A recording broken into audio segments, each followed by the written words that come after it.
தந்தி டிவியை உங்கள் cable TV ஆபரேட்டரிடம் இலவசமாக கேட்டு பெறுங்கள். பூலோக வைகுண்டம் என்று அழைக்கப்படும் ஸ்ரீரங்கம் ஸ்ரீ ரங்கநாதர் கோவிலில் சொர்க்கவாசல் திறப்பு விழாவுக்கான ஏற்பாடுகள் நடைபெற்று வருகின்றன. இது பற்றிய விவரங்களை செய்தியாளர் தினேஷிடம் கேட்போம்.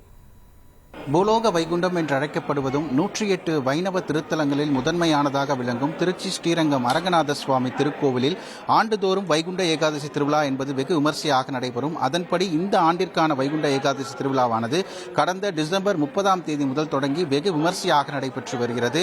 வைகுண்ட ஏகாதசி திருவிழா நாட்களில் பகல் 10 நாட்களும் ரா 10 நாட்களும் என 20 நாட்கள் இந்த உற்சவமானது என அந்த உற்சவ நாட்கள் நடைபெறும். மேலும் இந்த வைகுண்ட ஏகாதசி திருவிழா என்பது 21 நாட்கள் நடைபெறும். இந்த திருவிழாவினுடைய முக்கிய திருவிழாவாக காணப்படுவது பரமபத வாசல் எனப்படும் சொர்க்கவாசல் திறப்பு நிகழ்வானது நாளைய தினம் அதிகாலை 5:15 மணிக்கு நடைபெற உள்ளது.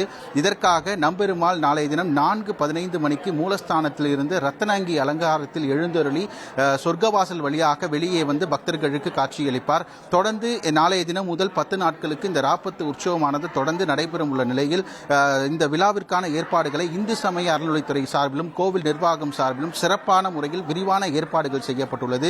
திருக்கோவில் வளாகம் முழுவதும் வண்ண விளக்குகள் வண்ண துணிகளாலும் அலங்கரிக்கப்பட்டுள்ளது. மேலும் ஆங்காங்கே தோரணங்கள் மூலமாகவும் பூக்கள் மூலமாகவும் தொடர்ந்து அலங்கரிக்கப்பட்டு கோவில் வளாகம் முழுவதும் சிறப்பான முறையில் இந்த ஏற்பாடுகளானது செய்யப்பட்டுள்ளது. இந்த வைகுண்ட ஏகாதசி திருவிழா நிகழ்வில் கலந்து கொள்வதற்காக தமிழகம் மட்டுமல்லாது பிற மாநிலங்களிலிருந்து பெரும் திரளான பக்தர்கள் வருகை தருவார்கள். ஏனென்றால் கடந்த ஆண்டு 2.5 லட்சம் பக்தர்கள் வருகை தந்தார்கள். இந்த ஆண்டு நாளைய தினம் 3 லட்சம் பக்தர்கள் வருவார்கள் என எதிர்பார்க்கப்படுகிறது. மேலும் இவர்களுக்காக பாதுகாப்பிற்காக கிட்டத்தட்ட 3000க்கும் மேற்பட்ட போலீசார் வந்து பாதுகாப்பு பணியில் ஈடுபட உள்ளனர்.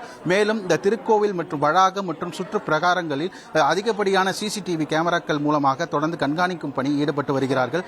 மேலும் வந்து இந்த 70,000 குற்றவாளிகளை வந்து இந்த பகுதிகள் அந்த சிசிடிவி கேமராக்கள் மூலமாக அந்த மென்பொருள் இணைக்கப்பட்டு அந்த குற்றவாளிகள் இதில் ஏதேனும் நடமாடினால் அவர்களை கண்டறிந்து அந்த எச்சரிக்கை ஒலியானது புறக்காவல் நிலையத்தில் வந்து ஏற்படுத்தும் வகையில் சிறப்பான ஏற்பாடுகளும் காவல்துறை சார்பில் செய்யப்பட்டுள்ளது.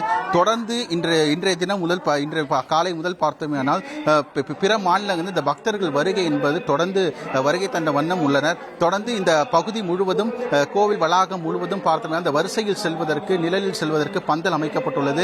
மேலும் ஆங்காங்கே கழிப்பிட வசதி குடிநீர் வசதி என அனைத்துமே வந்து கோவில் நிர்வாகம் மற்றும் இந்து சமய அறநிலையத்துறை சார்பில் செய்யப்பட்டுள்ளது. பக்தர்களுடைய வருகை என்பது அதிகமாக இருந்தாலும் அவர்களுக்கு தேவையான அனைத்து ஏற்பாடுகளும் செய்யப்பட்டுள்ளது. தொடர்ந்து இந்த வைகுண்ட ஏகாதசி திருவிழாவை வந்து நிகழ்ச்சி நடைபெற்று வருவதால் ஸ்ரீரங்கம் நகரமே விழாக்கூலம் கொண்டுள்ளது.